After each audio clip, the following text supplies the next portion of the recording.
പരിശുദ്ധനായ ദൈവമേ, പരിശുദ്ധനായ ബലവാനെ, പരിശുദ്ധനായ അമർത്തനെ, ഞങ്ങളുടെ ലോകം മുഴുവൻ്റെ മേൽ കരുണയായിരിക്കണമേ.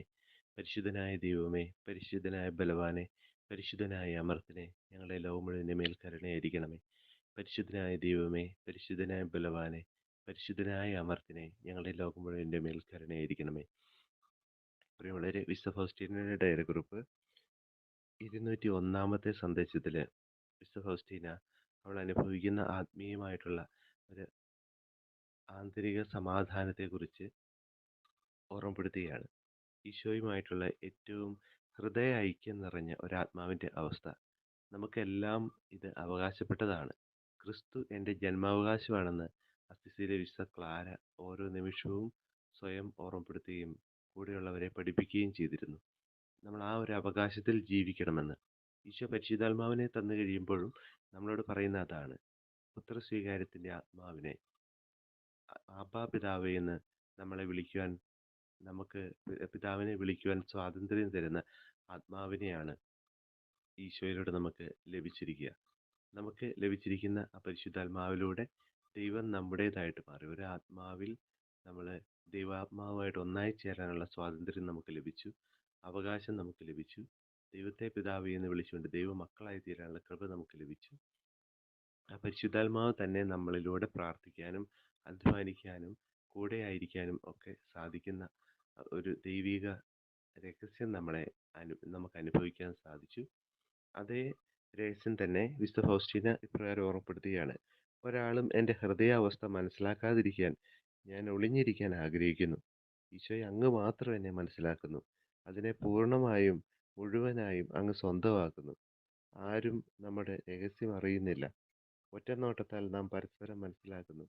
നമ്മൾ തമ്മിൽ പരിചയപ്പെട്ട നിമിഷം മുതൽ ഞാൻ സന്തോഷവതിയാണ്. അങ്ങയുടെ മഹത്വമാണ് എൻ്റെ നിറവ്. ദൈവത്തിൻ്റെ മഹത്വം ദർശിക്കുന്നതിൽ ശുദ്ധതയുള്ള ഒരാത്മാവ് അത്യധികം ആനന്ദിക്കുന്നു. അതിനേക്കാൾ വലിയൊരു ആനന്ദം ഒരാത്മാവിനും ലഭിക്കാനില്ല. ലോകം മുഴുവൻ നേടിയാൽ അതിൻ്റെ ആത്മാവ് നഷ്ടമായാൽ എന്ത് പ്രയോജനം? നമ്മൾ പലതിനും വേണ്ടി അധ്വാനിക്കുകയാണ്, പലതിൻ്റെയും പുറകെ ഓടുകയാണ്, പലതും നേടാനായിട്ട് ആഗ്രഹിക്കുകയാണ്.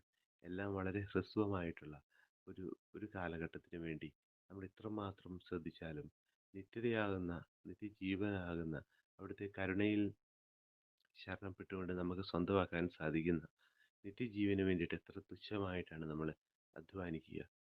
എത്രയോ വലിയ ഭോഷത്വമാണ് നമ്മുടെ വ്യഗ്രതയിൽ നമ്മൾ ചെയ്തുകൊണ്ടിരിക്കുക. നമുക്ക് മക്കളുടെ ജീവിതത്തിൽ അനുഗ്രഹം കാണാൻ ആഗ്രഹിക്കുന്നുണ്ട്. എന്നാൽ മക്കൾ നിത്യജീവൻ നേടുന്ന ആ ഒരു വലിയ സന്തോഷം നമ്മൾക്ക് അനുഭവിക്കാൻ സാധിക്കുന്നുണ്ടോ? ജീവിത പങ്കാളി അധ്വാനിക്കുന്നതിലൊക്കെ വിജയം വരിക്കാൻ നമ്മൾ ആഗ്രഹിക്കുന്നുണ്ട്. എന്നാൽ ദൈവകൃപ നിറഞ്ഞ് സ്വർഗത്തെ സ്വന്തമാക്കിക്കൊണ്ടുള്ള ജീവിതം നയിക്കുന്ന ജീവിത പങ്കാളിയിൽ, പ്രിയപ്പെട്ടവരിൽ നമുക്ക് അത്രമാത്രം വില കണ്ടെത്താൻ സാധിക്കുന്നുണ്ടോ? നമ്മളുടെ മനസ്സിനെ ഭാരപ്പെടുത്തുന്ന എത്രയോ ഭൗതികമായിട്ടുള്ള നഷ്ടങ്ങളും ഭൗതികമായിട്ടുള്ള അധ്വാനത്തിൻ്റെ തളർച്ചകളും ഒക്കെയുണ്ട്. എന്നാൽ നിത്യജീവൻ സ്വന്തമാക്കി ഈശോയെ പൂർണ്ണതയോടെ സ്നേഹിച്ച് ഈശോ സ്നേഹിക്കുന്നത് ആസ്വദിക്കാൻ പറ്റുന്ന ഒരു ഹൃദയത്തിലേക്ക് നമുക്ക് എത്താനായിട്ട് സാധിക്കുന്നുണ്ടോ? വിശുദ്ധ ഫൗസ്റ്റീനയ്ക്ക് അത് ലഭിച്ചുവെങ്കിൽ ദൈവത്തെ സ്വന്തമാക്കാൻ ആഗ്രഹിക്കുന്ന ഓരോ ആത്മാവിനും ഇത് അവകാശമാണ്. കടന്നു പോകേണ്ട വഴി ഇത് തന്നെയാണ്. ഈശോയെ, എൻ്റെ ഹൃദയവും എൻ്റെ ആത്മാവും എൻ്റെ മനസ്സും എൻ്റെ ശരീരവും ഒരു പരിധിവരെ ശൂന്യമാണ്. നീ തന്നതല്ലാതൊന്നുമില്ല. എൻ്റെ പാപങ്ങളും എൻ്റെ ബലഹീനതകളും എൻ്റെ തകർച്ചകളും മാത്രമാണ് എനിക്ക് സ്വന്തമാക്കാനും എൻ്റെ ചുറ്റും നിറഞ്ഞു നിൽക്കുന്നതും. എല്ലാറ്റിനുപരിയായിട്ട് ഞാൻ നിന്നെ നോക്കുന്നു, നിൻ്റെ കരുണയിൽ ശരണപ്പെടുന്നു. നിന്നിൽ മാത്രമാണ് എൻ്റെ രക്ഷയെന്ന് ഏറ്റുപറയുന്നു. നിനക്ക് മാത്രമാണ് എൻ്റെ രക്ഷകനായിരിക്കാൻ സാധിക്കുക. രക്ഷിക്കാനാവാത്ത വിധം, നിനക്ക് രക്ഷിക്കാനാവാത്ത വിധം എൻ്റെ ജീവിതാവസ്ഥ ഒരിക്കലും മോശപ്പെട്ടിട്ടില്ല. എന്നാൽ ഞാൻ എന്തുമാത്രം അധ്വാനിച്ചാലും കരകയറാൻ സാധിക്കാത്ത രീതിയിൽ അത് അത്രമാത്രം ഭാരമേറിയതാണ്. ഞാൻ അങ്ങയിൽ ശരണപ്പെടുന്നു, അങ്ങയിൽ വിശ്വസിക്കുന്നു, അങ്ങയിൽ പ്രത്യാശ വെക്കുന്നു. Jesus, I trust in U.